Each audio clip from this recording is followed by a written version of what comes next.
फिज़ुल्लाह नियाज़ी साहब, अब क्या देख रहे हैं? क्या इमरान खान और तहरीक इंसाफ की जो एक जारहाना किस्म की सियासी हिकमत अमली है, क्या उसमें कोई तब्दीली आने का इम्कान है? और क्या पार्लियामेंट के अंदर अब तहरीक इंसाफ के लिए अपना किरदार अदा करना ज़्यादा अहम हो गया है? मतलब मैं तो इमरान खान की जो जब से अलहदा इक़्तिदार से आज तक जो सियासत है उसको जारहाना नहीं कहता हूँ। वो लड़ जरूर अच्छा रहे हैं और बड़े अच्छे तरीके से अपने कार्ड्स खेले हैं, लेकिन ये एक जिसको कहना चाहिए कि प्रेशर टैक्टिक्स ज़्यादा है, जिससे वो चाहते हैं कि किसी तरीके से उनका मामला फहमी हो जाए। आपने देखा होगा कि किस शद्दमत से उन्होंने जब अलहदा हुए थे और बाजवा साहब के खिलाफ कितनी उसने एक वोकल किस्म की अग्रेशन के साथ मूवमेंट चलाई थी, तो उसका क्या नतीजा निकला कि बाजवा साहब के साथ वो दो मुलाकातें जी पॉसिबल हो गई। आया उनकी ये पॉलिसी जो है जनरल आसिम मुनीर साहब के मुकाबले में कामयाब होगी? मेरा नहीं ख्याल, मुझे लगता नहीं है, क्योंकि जो आसिम मुनीर साहब को 1.5 साल से ज़्यादा हो गया शायद, तो इसमें तो मैंने देखा ये उससे भी शायद ज़्यादा हो गया है, तो उसमें मैंने नहीं देखा कि आसिम मुनीर साहब का एक पैटर्न बन गया है।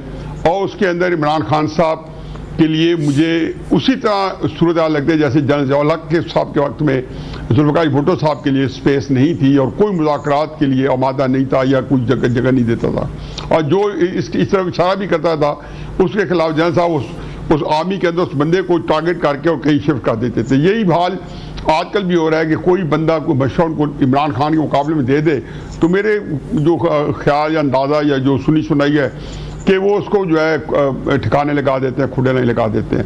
अब यह है कि पहले तो देखें जी कि मैं एक बात मुझे तकलीफ होती है कि हकीकत यह है कि ऑल फेयरनेस काजी फैज़िया साहब को मैं बहुत ही आज अप्रिशिएट करूँगा।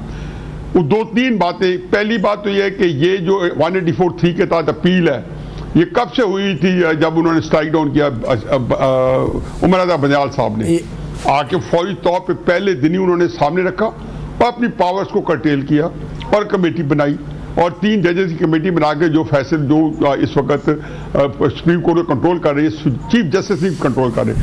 दूसरी बात यह है कि मैं ये एक बात शरह सदर के साथ कहता हूँ कि अगर काजी फैज़ ईसा चीफ जस्टिस न होते तो ये 8 फरवरी का इलेक्शन मुझे लेके दिखा देते किसी चीफ जस्टिस से।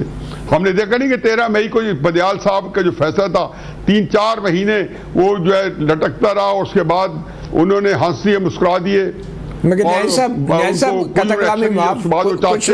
कुछ लोगों की राय में 13 जनवरी के बल्ले के निशान वाले फैसले के बाद जो 8 फरवरी के इलेक्शंस हुए हैं, कुछ लोगों की राय में अगर वो 8 फरवरी के इलेक्शन ना ही होते तो अच्छा था, क्योंकि उन इलेक्शन के बाद जो सियासी बहरान पैदा हुआ है। मैं ये बात मुझे नहीं फर्क, मैं तो मेरे पास तो पूरा इसको वो है कि इसके बारे में 100% यकीन था और इसका मैं देख चुका था कि जनवरी फरवरी में 2017-18 में दिसंबर और जनवरी में 3 जगहों पे मुस्लिम लीग नून के कैंडिडेट्स थे।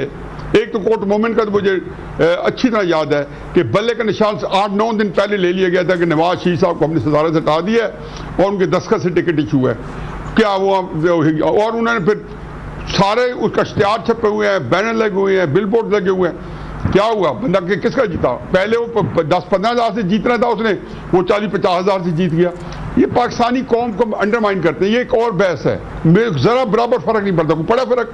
लेकिन मुझे बताएं कि अगर तहरीक इंसाफ ने इलेक्शन नहीं कराए या नहीं कराने चाहते थे, हम क्यों मार्जिन देते हैं सियासी जमातों को कि अगर कौन से को इलेक्शन थे? हरे को पता है कि अभी नहीं कराए उन्होंने। ये एक विंडो ड्रेसिंग होती है, आपने करा देने थे। अब आपने इलेक्शन नहीं कराए तो उसके बाद इलेक्शन कमीशन ने आपको 1 साल टाइम दिया हुआ है, आपने 1 साल टाइम के अंदर भी नहीं कराए, और जब कराए हैं तो आपको नहीं पता, मुझे नहीं पता। सर ये कि अब तो चीफ जस्टिस काजी फैज़ ने खुद मान लिया आज के हुक्म में कि उनके फैसले की गलत तशरीह की गई और ये भी तस्लीम कर लिया बिलवास्ता तौर पे कि उनके फैसले की वजह से ये सारी गलतफहमियां पैदा हुई। अब हमारे देखें, हमारे कई दोस्त कहते हैं कि नहीं, उनको ये तशरीह खुद ही बता देनी चाहिए थी, यानी कि तहरीक इंसाफ के अंदर जो वकील थे वो भी फारिग थे कि तहरीक इंसाफ तो कल तक कहती रही कि हमारी सीटें नहीं बनती। किसका स्टेटमेंट आप नहीं देख रहे जो सोशल मीडिया पे ये चस्पा नहीं है? तो एक बंदा जिसने उनको इलेक्शन दी, मैं उनको कहता तहरीक इंसाफ वालों को, मैं इनको खुदा यकीन जानो तुम देखना कि काजी फैज़ आएगा, ये मदद साहब के साथ बैठ कर जियो में कहता था कि जी पीछे लगाना पड़ जाएगा उन्हें इलेक्शन ना कराए, काजी फैज़ को इलेक्शन कराने आके। और मैंने ये कहता था कि इनका इलेक्शन इन्होंने कभी भी ना कराते।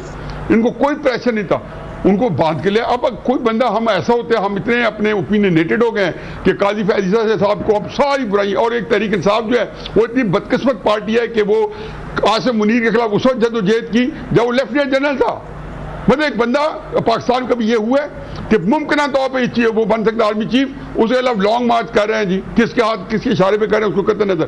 फिर काजी फैज ईसा साहब वो इनका ज़ेर ताब एस्टेब्लिशमेंट के तहरीक इंसाफ चेयर लीडर ना सिर्फ बनी नहीं बल्कि इमरान खान बच्चों की तरह कहते, मासूम बंदों की तरह चले कि जी मुझे तो एस्टेब्लिशमेंट के खिलाफ रियासत में भेजा जाता। तो ये सारी बातें, मेरा अपना ख्याल है कि इस सारे इशू में आज के दिन मैं तो क्रेडिट भी दूंगा, सलूट भी करूंगा काजी फैज ईसा साहब को कि उन्होंने जो कुछ भी है, हर एक ओपिनियन होती है, आखिर तहरीक इंसाफ के बड़े बड़े वकील आज इंटरप्रेट कर रहे हैं कि सुप्रीम कोर्ट ने गलत डिसीजन किया है, आइन और कानून से मावरा है। मतलब आप ये ऑप्टिक्स की डिस्कशन कर रहे हैं, ठीक है, मैं भी मानता हूं कि ये वोट तहरीक इंसाफ को पड़े, लेकिन फिर आइन के अंदर भी ऑप्टिक्स लिखे हैं ना, डिस्क्रीट और कानून को भी ऑप्टिक्स से बनाए, डिस्क्रीट चीज तो ना रखे।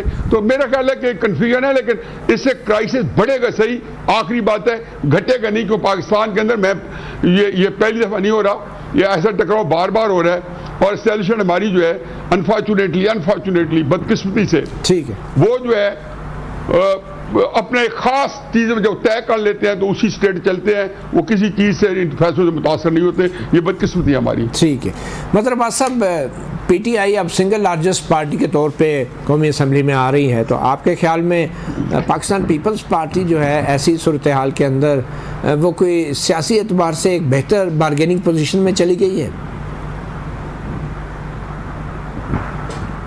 देखिए मती, दो चीज़ें हैं। जो 8 फरवरी का इलेक्शन था उससे पीटीआई को सियासी तौर पे फतह हासिल हुई। जो 12 जुलाई का फैसला था उससे तहरीक इंसाफ को कानूनी फतह हासिल हुई। अब हम इस चीज़ को, या पीटीआई के ओपोनेंट इस चीज़ को ना रियलाइज़ करें तो एक अलग बात है कि उन्होंने पॉलिटिकली पीटीआई को आउट करने की तमाम तर कोशिशें कर ली। इलेक्शन सिंबल आउट हो गया, इमरान खान आउट हो गए, कैंपेन मुश्किल हो गई, नाम 9 मई के बाद की सूरत हाल में सब कुछ। उस सब के बावजूद 8 फरवरी का रिजल्ट क्या निकला?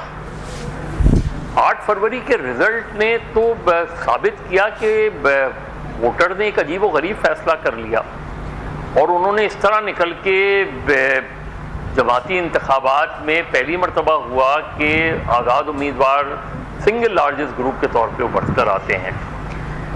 तो वो पीटीआई की एक तरीके से बड़ी पॉलिटिकल विक्ट्री थी।